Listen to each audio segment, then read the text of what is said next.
The call came on a rainy Tuesday morning. I was elbow deep in client paperwork at my small architectural firm when my phone buzzed with news that would change everything. Aunt Eleanor had passed away. "Ms. Reed, this is Jonathan Blackwood from Blackwood and Associates," the voice said. "I'm handling your Aunt Eleanor Reed's estate. Would you be able to attend the will reading this Friday?" I hadn't seen Aunt Eleanor in 5 years, not since that last Christmas when my cousins Derek and Victoria had practically staged a coup at the family dinner, insisting she move into assisted living and let them manage her considerable assets. I'd stood up for her then, arguing that at 75, she was sharp as ever and perfectly capable of managing her own affairs. That hadn't gone over well with the family. "Of course, Mr. Blackwood," I replied, trying to keep my voice steady. "What time?" Friday morning found me sitting in an elegant conference room at Blackwood and Associates, deliberately avoiding eye contact with Derek and Victoria. They sat across the table, Derek in his custom Italian suit and Victoria draped in what looked like half of Tiffany's inventory. "Now that everyone's here," Mr. Blackwood began, adjusting his wire-rimmed glasses, "let's proceed with the reading of Eleanor Reed's last will and testament." What followed was exactly what Derek and Victoria had engineered over the past 5 years. The main estate, worth nearly $12 million, was split between them. The investment portfolio, another $8 million, likewise divided. The art collection, the cars, the vacation properties, all distributed between the two of them.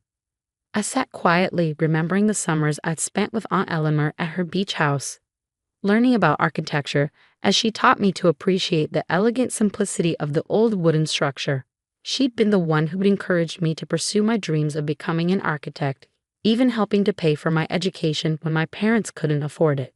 And finally, Mr. Blackwood continued, to my niece Alexandra Reed, had leave my beach property at 1247 Ocean Drive, Little Hampton, along with all its contents and associated land rights. Derek actually snorted. Victoria didn't bother hiding her smirk. "The shack?" Derek said incredulously. "You're leaving Alex the shack." The beach house had been Aunt Eleanor's first home, purchased back in the 1970s when Little Hampton was nothing but a sleepy fishing village. Now it sat, weathered and small, among million-dollar mansions that had sprung up around it. I'd always loved its stubborn defiance of the modern world around it. There were also some personal effects, Mr. Blackwood added, sliding a small envelope across the table to me. "Your aunt left this letter for you as well." Victoria stood up, smoothing her designer dress. "Well, that's settled then. Derek, shall we discuss the estate sale? I think Sotheby's would be best for the art collection." I waited until they left before opening the envelope with trembling fingers. Inside was a single sheet of Aunt Eleanor's distinctive stationery, her elegant handwriting flowing across the page. "My dearest Alexandra, if you're reading this, then they think they've won. Derek and Victoria have spent years trying to convince me I was losing my mind, all to get their hands on what they saw as their rightful inheritance. But they never understood what real value is. The beach house is yours now, my dear. I know you'll appreciate it in a way they never could. Remember what I taught you about architecture. Sometimes the greatest treasures are hidden in plain sight. Watch the tide lines during the storm season, especially around the old boat shed. There's more to that property than meets the eye. All my love, Aunt Eleanor." P.S. check behind the loose board in the kitchen, the one by the window. "I left something there for you." I folded the letter carefully, tucking it into my jacket pocket. Outside, dark clouds were gathering over the city, promising a significant storm system moving up the coast. The weather report had warned about potential coastal flooding and erosion. That evening, I drove out to Little Hampton. The old key Mr. Blackwood had given me feeling heavy in my pocket. The beach house stood silhouetted against the darkening sky, its weathered gray siding and slightly crooked shutters a stark contrast to the towering modern homes on either side. Inside, everything was exactly as I remembered. The old wooden floors creaked welcomingly under my feet as I made my way to the kitchen. The loose board Aunt Eleanor mentioned was right where it had always been, rattling slightly in the growing wind outside. I pried it up carefully, reaching into the dark space beneath. My fingers touched something cold and metallic, an old tin box, the kind that once held Christmas cookies. Inside were photographs, dozens of them, dating back to the 1970s. They showed the beach house and the surrounding property from various angles, but particularly focused on the old boat shed and the tide lane.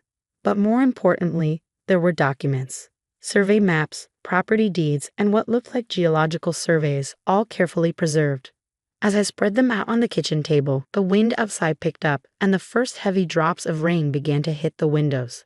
A massive crack of thunder made me jump, and then the storm hit in earnest. I spent hours poring over the documents as the storm raged outside, pieces of a puzzle slowly clicking into place.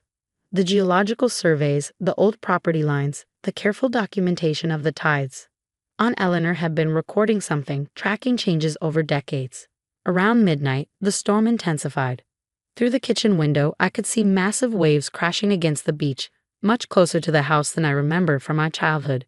The old boat shed, perched right at the edge of the property, looked like it might not survive the night. That's when I noticed something strange. As the waves pulled back, they were taking huge amounts of sand with them, and in the brief illumination of lightning strikes, I could see something beneath the eroding beach. Something that shouldn't have been there. I grabbed my raincoat and a flashlight, fighting my way through the wind to the boat shed. The waves had carved away nearly 6 feet of sand, revealing what looked like stone. No, not stone. Concrete.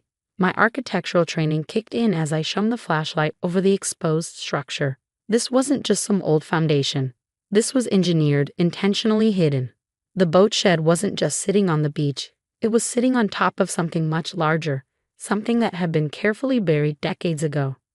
As I stood there in the howling wind, rain soaking through my coat, I remembered something from my architectural history classes about this coast during World War II. About hidden bunkers and storage facilities, about valuable assets moved away from major cities. My phone buzzed. A text from Victoria. Hope your shack hasn't blown away in the storm. Derek and I are meeting with the estate lawyers tomorrow to begin liquidating everything. Don't worry, we'll send you pictures of the mansion before it sells. I smiled, thinking about the documents spread across the kitchen table, about the concrete structure being revealed by the storm, and about Aunt Eleanor's patient, decades-long documentation. Tomorrow would be interesting indeed, but first, I had some calls to make, starting with the State Historical Society. Looking back at the house, I whispered, "Thank you, Aunt Eleanor. I think I understand now what you meant about real value." The storm continued to rage, but I barely noticed it anymore. I was too busy planning my next moves, knowing that Derek and Victoria's victory celebration was about to be cut very, very short. Dawn broke over Little Hampton Beach, revealing the storm's true impact. The churning waves had exposed nearly 30 feet of the concrete structure, and I wasn't the only one who'd noticed. A small crowd of locals had gathered at the property line, pointing and speculating about what lay beneath the sand. My phone hadn't stopped buzzing since sunrise. First, it was the local historical society practically tripping over themselves with excitement. Then came calls from the State Preservation Office, 2 maritime archaeology professors, and finally, the one I've been waiting for, the auction house. Ms. Reed, the curator's voice practically vibrated with contained enthusiasm. If what you're describing is authentic, this could be one of the most significant historical finds on the eastern seaboard in decades. I looked down at the documents spread across Aunt Eleanor's kitchen table, particularly at one yellowed photograph dated 1944. It showed a massive concrete structure being carefully concealed beneath the dunes, with notes in my aunt's elegant handwriting. Father's wartime contract. Private storage facility for wealthy European clients. Location classified until 2025. Oh, it's authentic, I replied, smiling as I watched Derek's silver Mercedes pull up outside. Right on schedule. But I believe my cousins are here now. Could we continue this conversation later? Say, after Monday's auction. Derek and Victoria burst through the front door without knocking, their designer clothes hilariously out of place in the humble beach house.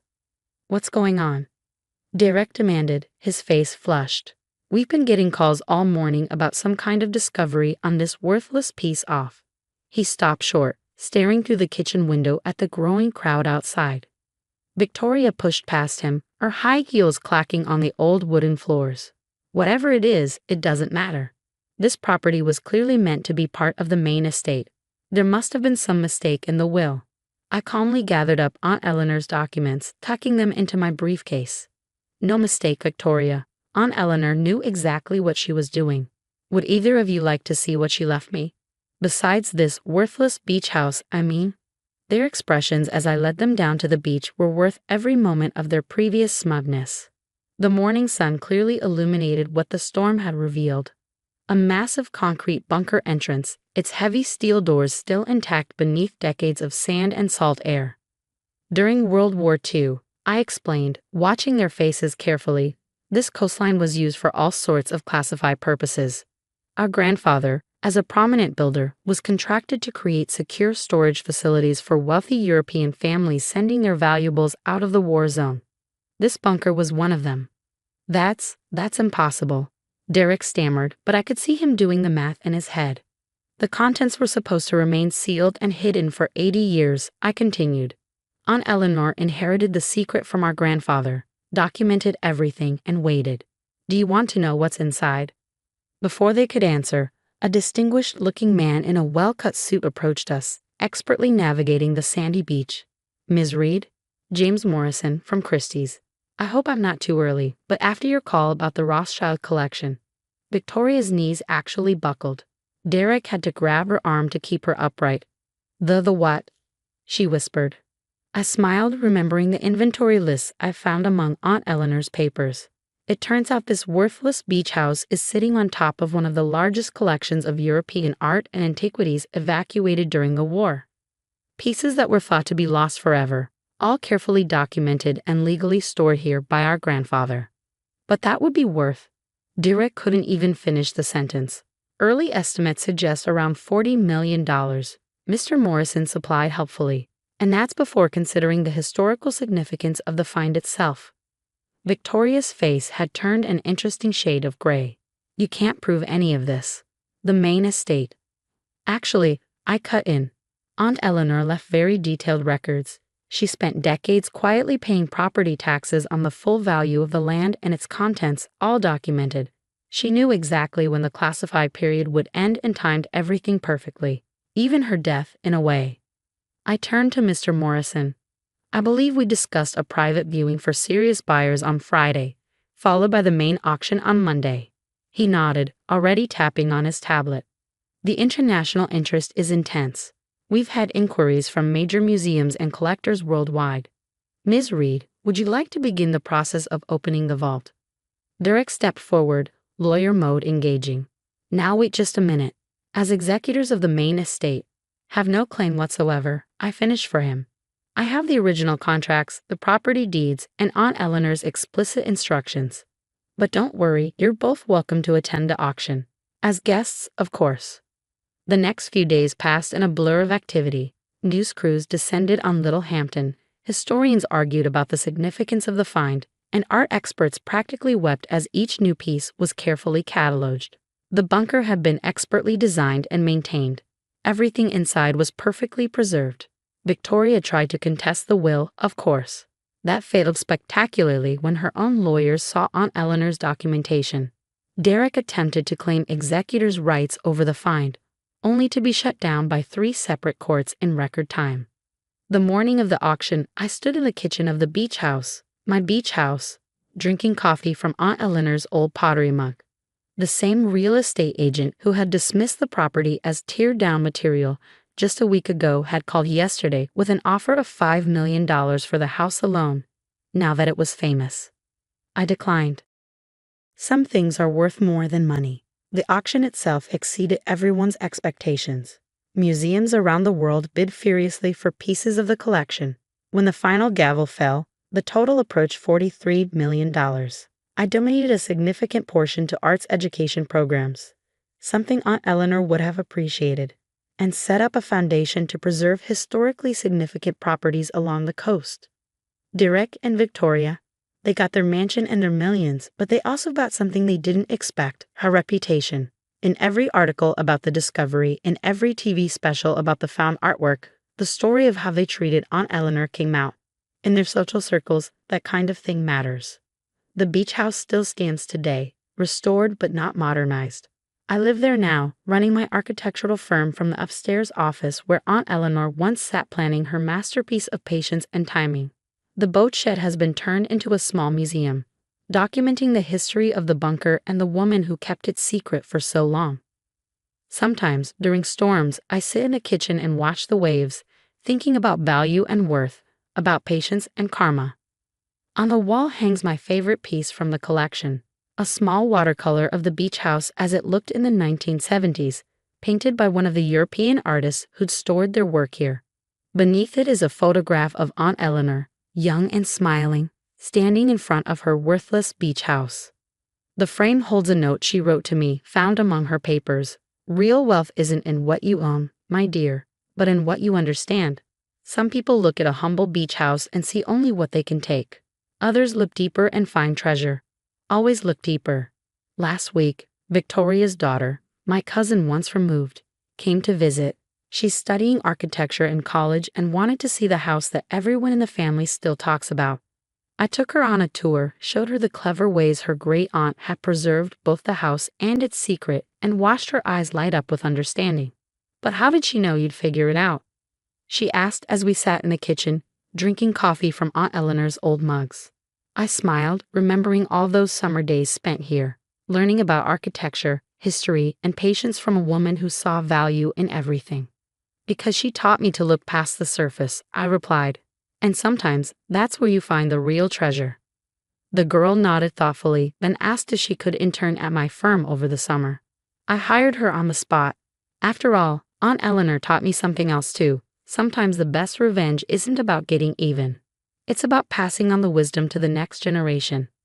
As for the beach house, it's still here, still standing strong against the modern mansions rising around it. And if there are any other secrets hidden in its walls or beneath its foundations, well, I learned from the best about the value of patience. Some treasures, after all, are worth waiting for.